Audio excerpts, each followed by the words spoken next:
connected to a legal, let's say, accommodation like us.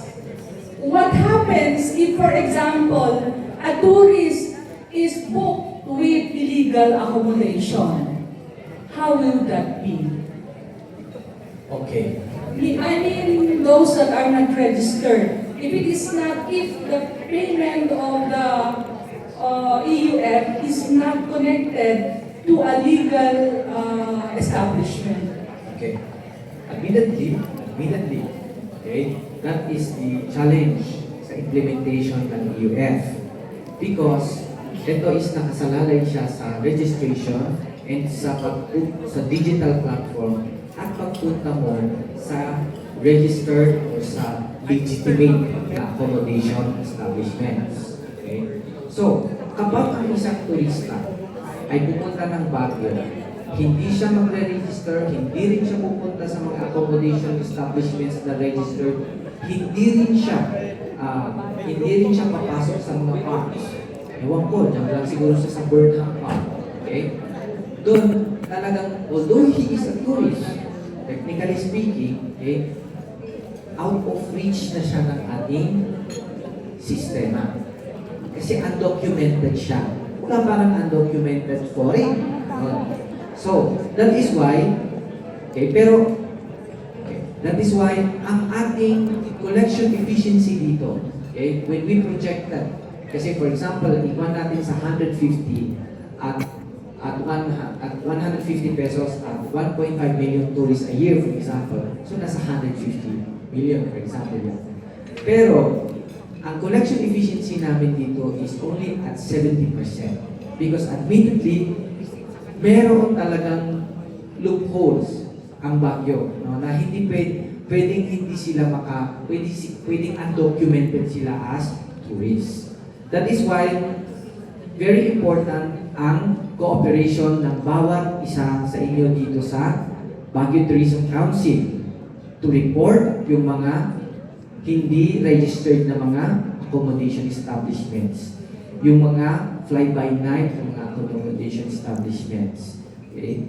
To report on all of these things because in one way or another, by imposing this EUF and requiring registration, we are protecting the legitimate ones.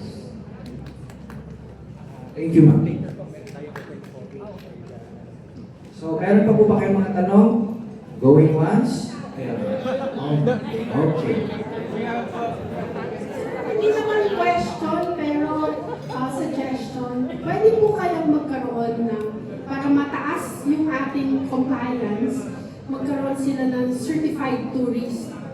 Para pag maipakita nila sa participating tourist areas na accredited, meron silang discount. Yun. Okay.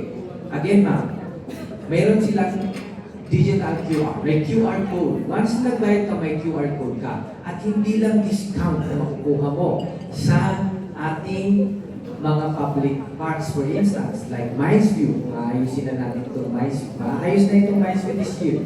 Yung Dominican, yung Bayan, etc. Kung ano mga parks dyan, except Botanica. Hindi na po sila magbabayad ng entrance fee. Para po, halimbawa, ikaw po yung tour operator, at least, di ba, i-assist mo lang sila magbayad ng EUF, yung EUF na QR codes ang ipapakita mo sa mga entrance areas ng mga Sir, itong environmental utility fee, this Users is fee. Users fee, every time you come up, okay. meron bang yearly pass? Wala pa tayong yearly pass, no? Parang club lang dati, no? Paano po maraming bumalik? Opo.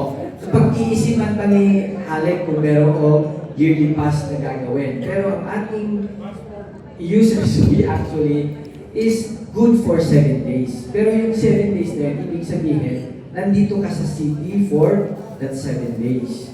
Okay? Halimbawa po, ma'am. Okay.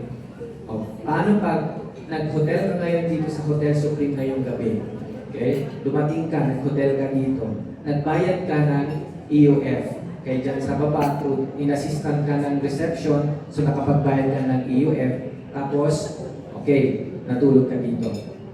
After 2 days, after 2 days nandito ka pa rin, gusto ko palang matulog ulit dun sa ibang hotel. Pumunta ka naman sa, let us say, Manor. Pumunta ka sa Manor. Yung digital QR pass mo na yun, pagbabayarin ka ba ulit doon sa Manor? Hindi pa. Hindi pa. Kasi good for 7 days nga yung QR. Ipapakita mo lang yung QR. Yun yung parang access mo. Okay? Pero halimbawa, bumaba ka na, okay? Tapos bumalik ka ulit, yun magbabayad ka ulit. But who knows? Basta 7 days. Kung bumaba ka muna sa lawag yun, bumalik ka din dito ng hapon, hindi naman namin alam na bumaba ka sa walang there is no way. Valid pa rin yung QR post mo basta 7 days. Okay? Yeah. Ayun, attorney. Ito nga, i-resolve na natin magkano ba ang 7 days? Ayan. If yes, kung yes ang mga katanungan ninyo, how much is your suggested cost? You can see some of our friends right here. Don't you worry, we have continue an later. open forum later on. Just continue answering all these questions.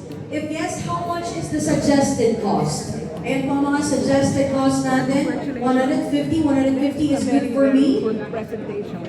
Ayan po. So mamaya we will show you the results, but we will be flashing that for transparency. We can see the results. They can continue answering this